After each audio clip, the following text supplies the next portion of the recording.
Hello everyone. तो आज की वीडियो में 11 जून का हम द हिंदू एनालिसिस देखेंगे। ठीक है, तो सबसे पहली जो न्यूज़ आती है इसमें द हिंदू में वो है हमारी पॉलिटी से रिलेटेड। तो इसमें बात की गई है कि हमारी हायर एजुकेशन के अंदर फेडरलिज्म का कॉन्सेप्ट जो है वो हमारा इंट्रोड्यूस होना चाहिए। ठीक है, अब फेडरलिज्म कॉन्सेप्ट के इंट्रोड्यूस होने से हमारे बेसिकली वेरियस कॉन्सेप्ट हमको यहाँ पे हायर एजुकेशन में प्रोवाइड कराने हैं। जैसे कि हमको बात करनी है यहाँ पे करिकुलम से रिलेटेड, रेगुलेटरी अथॉरिटी, ठीक है, पॉलिसी, पब्लिक फंडिंग और डिजिटल गवर्नेंस। इसके कारण जो है हम बेसिकली यूनियन और स्टेट गवर्नमेंट के इंटरेस्ट को समझ सकते हैं कि उनका जो है बेसिकली क्या स्टेप है towards the federalism, introducing the federalism in the higher education. ठीक है, तो फेडरलिज्म के कॉन्सेप्ट को इंट्रोड्यूस करने से हायर एजुकेशन में हम जो है बेसिकली यहाँ पे जो बेसिकली टारगेट रखा गया है सेंटर का वो ये है कि मेजर कंट्रोल जो है, चाहे वो उनके पॉलिसी फ्रेमवर्क से रिलेटेड हो या फिर जो है बेसिकली हमको पॉलिसी इम्प्लीमेंट करनी हो या फिर हमको फंड रेज करना हो, तो वो जो है सारा वो हमारा यहाँ पे सेंटर के हैंड ओवर में जा रहा होगा। और लेकिन स्टेट के हैंड में क्या जाएगा, स्टेट के हैंड में वो जा रहा होगा कि यहाँ पे हमारी जो पॉलिसी है वो कैसे इम्प्लीमेंट करनी है। ठीक है, और फंड एलोकेशन हमको किस किस को देना है। ठीक है, क्या लोकल अथॉरिटीज़ को देना है या फिर हमारे जो बेसिकली टारगेटेड हमारे लोकल वैल्यूज़ होते हैं उनको टारगेट रखना है। ठीक है, तो यहाँ पे हमको बेसिकली उसमें ये टारगेट किया गया है फेडरलिज्म के कॉन्सेप्ट इंट्रोड्यूस होने से। अब यहाँ पे बेसिकली बात की गई है कि यहाँ पे हमने इंट्रोड्यूस जब 2020 से हमने इंट्रोड्यूस की है नेशनल एजुकेशन पॉलिसी। तो नेशनल एजुकेशन पॉलिसी के अंदर हमने बेसिकली इंडिया के में जो है बेसिकली फॉरेन यूनिवर्सिटी के साथ टाई अप करके जो है वेरियस इंस्टीट्यूट सेटअप किए हैं, जहाँ पे कि हमारे बेसिकली यहाँ पे ये हमारा बेसिकली बताता है कि यहाँ पे हमारा जो पॉलिटिकल लैंडस्केप है वो हमारा जो है वो हमारा डेवलप हुआ है।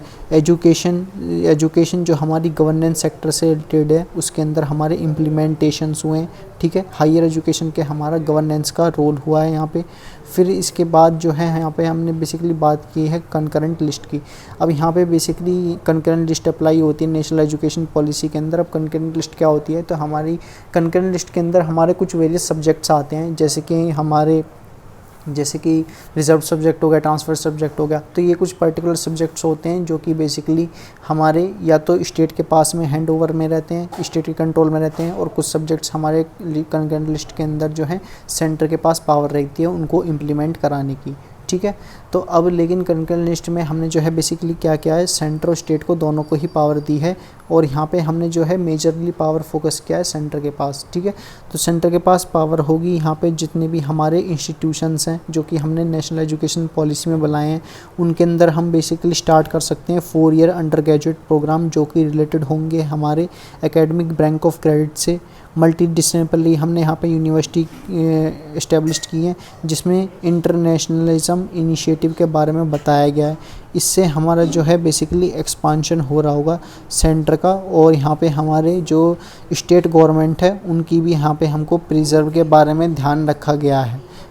ठीक है, फिर यहाँ पे प्रोग्राम्स जो हैं बेसिकली कुछ इम्प्लाई किए गए हैं, जैसे कि यहाँ पे Anusandhan national research for foundation program imply किया गया है जो कि हमारा ये बताता है कि यहाँ पे हमारा जो रिसर्च का फील्ड है, डेवलपमेंट का फील्ड है, उसके अंदर हमको हेल्दी कंपटीशन देखने को मिल रहा होगा। ठीक है, इससे हमारी जो है यूनियन गवर्नमेंट में हमारा जो है इन्फ्लुएंस आता है। फिर मैंने आपको ये समझा दिया था कि यहाँ पे जो है बेसिकली जो यहाँ पे हमारी डिजिटल गवर्नेंस है, डिजिटल गवर्नेंस, ये हमारी बेसिकली यूनियन गवर्नमेंट के द्वारा यहाँ पे इंट्रोड्यूस की गई है। इसके अंदर हमारे इन्वॉल्व हो रहे होंगे bank of credits, academy of bank of credits, इनके मैकेनिज्म यहाँ पे इन्वॉल्व होंगे, और यहाँ पे यूनियन गवर्नमेंट के पास पावर है बेसिकली हायर एजुकेशन को मॉनिटर करने की, और यहाँ पे जो गवर्नेंस है जो स्टेट के अंदर होती है उसको यहाँ पे जो है मॉनिटर करने की यहाँ के पास पावर है। ठीक है, जो स्टेट्स हैं वो भी हमारे रीजनल पॉलिटिकल आइडेंटिटीज़ के साथ मिल करके जो है इसको बढ़ावा दे सकते हैं, फेडरलिज्म के कॉन्सेप्ट को बढ़ावा दे सकते हैं हायर एजुकेशन में इन्वॉल्व कराने का। इसके कारण जो हमारी बैलेंस ऑफ पावर है वो इंडियन यूनियन और स्टेट गवर्नमेंट के बीच में हमारी बैलेंस रहेगी। अब बैलेंस ऑफ पावर्स को आप ऐसा कॉन्सेप्ट समझ सकते हैं कि यहाँ पे हमारी बेसिकली ये एक्ट कर रही होगी as the check of balances. तो यहाँ पे हमारा क्या होता है, यहाँ पे हमारे पास जो भी पावर होती हैं तो यहाँ पे जो है जैसे कि हमारी प्राइमरी पावर सेंटर के पास है, तो यहाँ पे हमारी जो सेकेंडरी पावर होगी स्टेट गवर्नमेंट, वो भी जो है बैलेंस यहाँ पे हमारी बैलेंस ऑफ पावर के थ्रू या फिर चेक्स ऑफ बैलेंसेस के थ्रू जो है उनकी पावर को जो है बेसिकली चेक कर रही होगी, कहाँ कहाँ पे हमारी डिफॉर्मिटीज़ हैं, कहाँ कहाँ पे हमारे डिफेक्ट्स प्रेजेंट है, और उनको रिजॉल्व करने के लिए हम जो है बेसिकली इशू प्रोवाइड करेंगे। ठीक है, जो भी हमारा इशू जनरेट होगा उसका सॉल्यूशन हम प्रोवाइड कर रहे होंगे। ठीक है, तो चेक्स ऑफ बैलेंसेस में और बैलेंस ऑफ पावर में हम जो है एक दूसरे की जो भी पावर्स हैं उनको जो है चेक करते हैं। ठीक है, चाहे वो हमारी कंकरेंट लिस्ट के से रिलेटेड हमारे पावर्स हो गए हों, जैसे कि हमारा एडमिनिस्ट्रेटिव पावर हमारी जुडिशल पावर हमारी एडमिनिस्ट्रेटिव पावर को चेक करती है। ठीक है, तो ऐसे हम जो है बेसिकली यहाँ पे बैलेंसिंग ऑफ पावर हमारी रहेगी इंडियन यूनियन और स्टेट गवर्नमेंट के बीच में। फिर यहाँ पे जो भी सेवरल स्टेट्स हैं उन्होंने बेसिकली एजुकेशन हब्स को यहाँ पे ओवर इंस्टीट्यूशन के साथ जो है पार्टनरशिप बिल्ड की है। इसके कारण जो है हायर एजुकेशन जो है वो हमारी ग्लोबल विजिबिलिटी पे जाएगी, उसके अंदर डेवलपमेंट हो रहा होगा, ज़्यादा हमारा फंड्स जनरेट होगा, उसके कारण हमारे जो बेसिकली इंस्टीट्यूशंस हैं उनके सेंटर्स हैं वो हमारे डेवलप हो रहे होंगे, उसके अंदर हम रिसर्च फील्ड अप्लाइड कर सकते हैं, इंटरनेशनल ब्रीच कैंपसेस हमारे इस्टेब्लिश्ड होंगे। ठीक है, और यहाँ पे हम जो है बेसिकली अपनी फ्रेमवर्क और पॉलिसी को इम्प्लीमेंट कर सकते हैं जो कि हमारी अप्लाइड की गई है यूनियन गवर्नमेंट के थ्रू इंस्टीट्यूशंस के अंदर। ठीक, फिर यहाँ पे बेसिकली जो है स्टेट गवर्नमेंट का क्या रोल है, स्टेट गवर्नमेंट का ये रोल है कि लोकल एडमिनिस्ट्रेटिव का क्लियरेंस लेकर के, इंफ्रास्ट्रक्चर का सपोर्ट लेकर के, और यहाँ से हम जो है वो अपना इन्वेस्टमेंट फैसिलिटेशन जो है प्रोवाइड करवा सकती है। ठीक है, तो यहाँ पे हमको ध्यान रखना है इस न्यूज़ में। तो यहाँ पे हमारी जो इम्पोर्टेंट बात है वो है हमारी implementing of the national education policy जो कि 2020 में इम्प्लीमेंट हुई है। फिर हमारा सेकंड कॉन्सेप्ट आता है कंकरेंट लिस्ट का, थर्ड कॉन्सेप्ट आता है बैलेंस ऑफ पावर का, और फोर्थ कॉन्सेप्ट आता है हमारे basically power given to the centre and power given to the states. ठीक है, वो कौन कौन सी पावर है और चेक ऑफ बैलेंसेस के थ्रू हम उनको कैसे बैलेंस कर रहे होंगे। ठीक है, तो बात कर लेते हैं हम नेक्स्ट न्यूज़ की। तो यहाँ पे हम जो बेसिकली सेंट्रल स्टाफ के एम्प्लॉयज़ को जो है यहाँ पे आंध्र प्रदेश के अंदर, ठीक है, आंध्र प्रदेश की कैपिटल सिटी है अमरावती, वहाँ पे यूनियन गवर्नमेंट ने यहाँ पे डेवलपमेंट किए हैं 2 मेजर प्रोजेक्ट, और ये जो दोनों मेजर प्रोजेक्ट हैं ये गवर्नमेंट एम्प्लॉयज़ के लिए हैं। यहाँ पे बेसिकली जो एस्टिमेटेड रखा गया है वो 2533 करोड़ का है। इस प्रोजेक्ट के अंदर जो है हमारे बेसिकली पहले तो ऑफिस एकोमोडेशन बन रहा होगा, और सेकंड हमारा रेजिडेंशियल एकोमोडेशन बनेगा। ये जो हमारे ऑफिस एकोमोडेशन है या फिर रेजिडेंशियल एकोमोडेशन है, ये दोनों ही चीज़ें हमारी गवर्नमेंट एम्प्लॉयज़ के लिए बनाई जा रही हैं। ठीक है, तो यहाँ पे जो हाउसिंग कॉम्प्लेक्स बनेगा वो हमारा 31 लाख स्क्वायर फीट के अंदर हमारा हाउसिंग कॉम्प्लेक्स बनना है। इस प्रोजेक्ट की खासियत ये है कि ये जो प्रोजेक्ट का कंप्लीशन होगा ये टारगेटेड होकर कंप्लीशन हो रहा होगा, ग्रीन इंफ्रास्ट्रक्चर को प्रमोट करेगा। यहाँ पे जो बिल्डिंग्स बनेंगी वो हमारी सस्टेनेबिलिटी पे उनका मोर एम्फेसाइज रहेगा। ठीक है, और यहाँ पे बेसिकली अकॉर्डिंग टू ग्रीहा यहाँ पे 4 स्टार रेटिंग दी गई है, और energy conservation sustainable building code के थ्रू।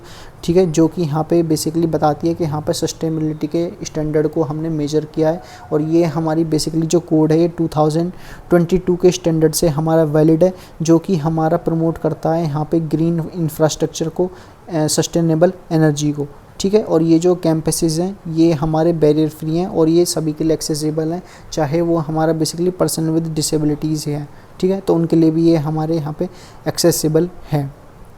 ठीक है, अब बात कर लेते हैं हम बेसिकली नेक्स्ट न्यूज़ की। तो नेक्स्ट न्यूज़ जो है यहाँ पे से हमारी बेसिकली इंडस्ट्री से रिलेटेड न्यूज़ है। तो यहाँ पे बताया गया है कि रिसेंटली जो है राष्ट्रीय इस्पात निगम लिमिटेड विशाखापट्टनम स्टील प्लांट में जो है हमारा ये इंसिडेंट जो है कैरिड आउट हुआ है, और यहाँ पे इस इंसिडेंट के अंदर जो है 9 लोगों की डेथ्स काउंटेड की गई है, और ये हमारा अब तक का जो है सबसे बड़ा मेजर इंसिडेंट अकर हुआ है फ्रॉम दी लास्ट 12 ईयर्स। ठीक है, तो इसके जो बेसिकली इंसिडेंट होने के चांसेस हैं वो क्यों हुआ, तो यहाँ पे बेसिकली बताया गया है कि यहाँ पे जो बेसिकली मेजर फैक्टर हैं वो हमारे बेसिकली 2 टाइप के मेजर फैक्टर आते हैं। पहले होते हैं हमारे बेसिकली DGFASLI और सेकंड होते हैं बेसिकली OSH। ठीक है, तो DGFASLI क्या है, ये है हमारा basically director general factory advice service and labour institute, ठीक है। और सेकंड है हमारा operational safety healthy for working condition code, ठीक है। तो ये जो दोनों कोड हैं ये हमारे बेसिकली आते हैं SRN के अंदर, स्टैंडर्ड रिलीफ नोट के अंदर, ठीक है। तो ये आपके लिए यहाँ पे काम की बात क्या है कि यहाँ पे जो SRN है वहाँ पे जो है उसके अंदर हमारी बेसिकली क्या है, वहाँ पे हमारे जो है कुछ फॉल्ट्स डिफ़िकल्टीज़ वो देखने को मिली हैं, जिसके कारण जो दोनों हमारे कोड थे वो दोनों सही ढंग से अप्लाई नहीं हो पाए थे। यहाँ पे जो मेजर टारगेट हुआ है इस इंसिडेंट का, वो अकरेंस का ये है कि यहाँ पे जो है बेसिकली यहाँ पे शॉर्टेज रही है वर्कर्स की, ठीक है। तो यहाँ पे वर्कर्स की शॉर्टेज की वजह से और जो बेसिकली कंपनी के हायर अथॉरिटीज़ होते हैं उनकी शॉर्टेज की वजह से ये हमारा इंसिडेंट अकर हुआ है। फिर यहाँ पे जो भी बेसिकली वर्किंग कंडीशन होती हैं हमारी लेबर से रिलेटेड, उनको पूरा तरीके से फुलफ़िल नहीं किया गया है, ठीक है। फैकल्टी इंस्पेक्टर की यहाँ पे शॉर्टेज रही है, और ये हमारी जो फैकल्टी इंस्पेक्टर की शॉर्टेज रही है उस रीजन के अंदर रही है जहाँ पे कि हमारा बेसिकली इसको इंडस्ट्री हब माना जाता है। अब जो ये इंडस्ट्री हब है ये है हमारा स्टेट इमर्जिंग स्टेट होकर के आ रहा है, वो है हमारा तमिलनाडु, ठीक है। तो आप देखेंगे यहाँ पे जो है बेसिकली सबसे ज़्यादा तो इंडस्ट्री फैक्ट्रीज़ हैं वो हमारी तमिलनाडु के अंदर सिचुएटेड है, और यहाँ पे लैक ऑफ फैक्ट्री इंस्पेक्टर भी जो है वहाँ पे हमारे तमिलनाडु के अंदर है, ठीक है। फिर नेक्स्ट हमारी हमारी सेकंड नंबर पे फैक्ट्री आती है वो आती है फिर गुजरात, और सबसे कम हमारी जो फैक्ट्रीज़ हैं वो हमारे राजस्थान रीजन के अंदर है, ठीक है। तो इन सारे बेसिकली का हम कंपैरिजन करें तमिलनाडु से लेकर राजस्थान तक का, तो एक बात निकल कर के आती है कि फैक्ट्री के जो पर फैक्ट्री हमारे इंस्पेक्टर हैं, फैक्ट्री के हायर अथॉरिटी से जो फैक्ट्री को इंस्पेक्ट करते हैं, वो उनकी वैकेंसी के कारण जो है ये हमारे इंसिडेंट अकर हो रहे हैं, ठीक है। तो यहाँ पे हमको बेसिकली, और थर्ड रीज़न ये है बेसिकली यहाँ पे इंसिडेंट अकर होने का कि जो हमारे वेरियस स्टेट हैं, जैसे कि तमिलनाडु के अंदर हमारे ये जो फैक्ट्री के सुपरवाइज़र हैं या फिर हमारे फैक्ट्री के इंस्पेक्टर हैं, उनकी कमी के कारण ये इंसिडेंट अकर हुआ है, ठीक है। सिमिलरली हमारे आंध्र प्रदेश के अंदर, केरला के अंदर ये रीजन अकर हुआ है। थर्ड, जो इनके अलावा जो अदर स्टेट्स हैं वो बेसिकली जो डेटा है और कोड है उनको इम्प्लीमेंट नहीं करते हैं, ठीक है। ना ही तो वो कोई SRN डेटा जैसा रखते हैं जिसके अंदर हमारे लेबर लॉज आ रहे हों, working conditions of the labours जिसके अंदर मेंशन होंगी, ठीक है।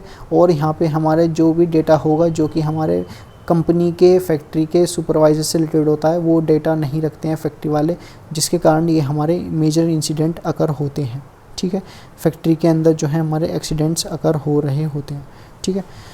अब बात कर लेते हैं नेक्स्ट न्यूज़ की। तो यहाँ पे जो है बेसिकली ये हमारी रिन्यूएबल एनर्जी रिसोर्सेज से हमारी रिलेटेड न्यूज़ है। तो यहाँ पे जो है इस न्यूज़ के अंदर यहाँ पे हमने जो है बेसिकली डेवलप किए हैं सोलर कैपेसिटी, और ये जो हमने सोलर कैपेसिटी डेवलप की है ये हमारी basically floating type solar capacity हमने डेवलप की है, जो कि 102 गीगावाट की इसकी जो है बेसिकली कैपेसिटी है। अब ये जो है जो हमारी बेसिकली यहाँ पे हमने इम्प्लीमेंटेशन किया है सोलर एनर्जी के अंदर। तो पहले जो हमारी सोलर एनर्जी थी वो हमारी बेसिकली जो इस्टेब्लिश की जाती थी वो हमारी लैंड एरिया पे की जाती थी। अब ये जो हमने बेसिकली फ्लोटिंग सोलर कैपेसिटी बनाई है, ये हमने वाटर की सरफेस पे हमारी ये फ्लोट हो रही होगी, और उससे हम जो है बेसिकली इलेक्ट्रिसिटी और एनर्जी जनरेट कर रहे होंगे with the help of the solar reservoir के थ्रू, ठीक है। तो ये जो है यहाँ पे हमारी, और इसकी जो एनर्जी है ये है 102 गीगावाट है, लेकिन जो हमारी लैंड की जो सोलर कैपेसिटी होती है वो हमारी 100 गीगावाट है, ठीक है। तो यहाँ से हमारी बेसिकली लैंड की सोलर कैपेसिटी से इसकी जो है हमारी हायर कैपेसिटी प्रेजेंट है, ठीक है। इसके अलावा हमने फ्लोटिंग सोलर के अंदर जो है PV पोटेंशियल लगाए हैं। PV क्या होते हैं? PV हमारे फोटोवोल्टिक सेल्स होते हैं, ठीक है, जो कि हमारी सनलाइट की रेज को एब्जॉर्ब करते हैं, उससे हीट जनरेशन करते हैं। वही हीट हमारी इलेक्ट्रिसिटी को जनरेट कराने के लिए रिस्पॉन्सिबल हो रही होती है, ठीक है। तो यहाँ पे हमने फ्लोटिंग सोलर के अंदर सोलर फोटोवोल्टिक सेल्स लगाए हैं, ठीक है, और ये हमारी वाटर के सरफेस पे हमारी फ्लोट कर रही होगी।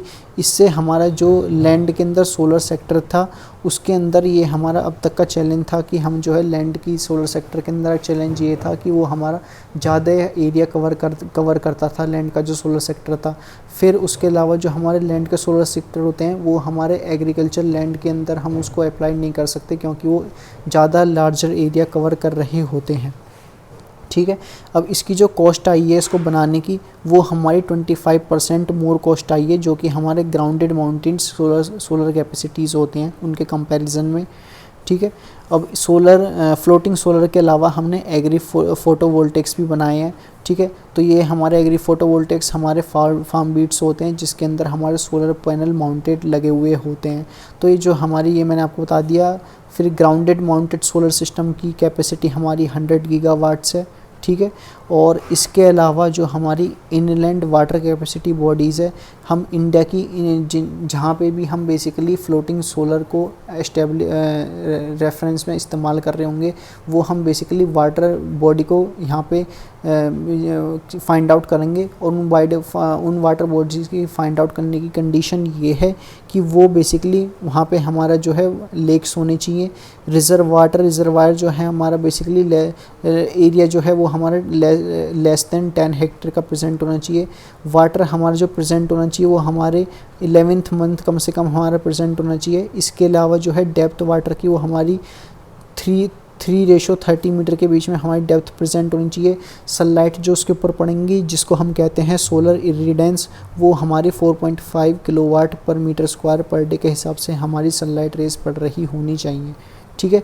और वो हमारा नियरेस्ट हो रोड की कनेक्टिविटी से, ठीक है। तो ऐसी सिचुएशन, ऐसे रीजन के अंदर हम फ्लोटिंग सोलर कैपेसिटी को इंस्टॉल कर रहे होंगे, ठीक है।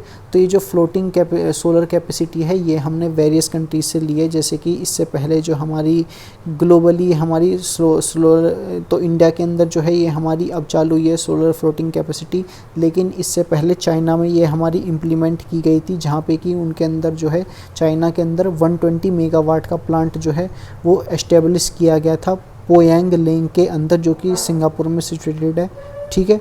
इसके अलावा बेसिकली नीदरलैंड ऑक्यूपाई करता है 3/4 ऑफ द यूरोपियंस कैपेसिटी, जो कि हमारी क्वारी लेक्स पे बिल्ड हैं, ठीक है।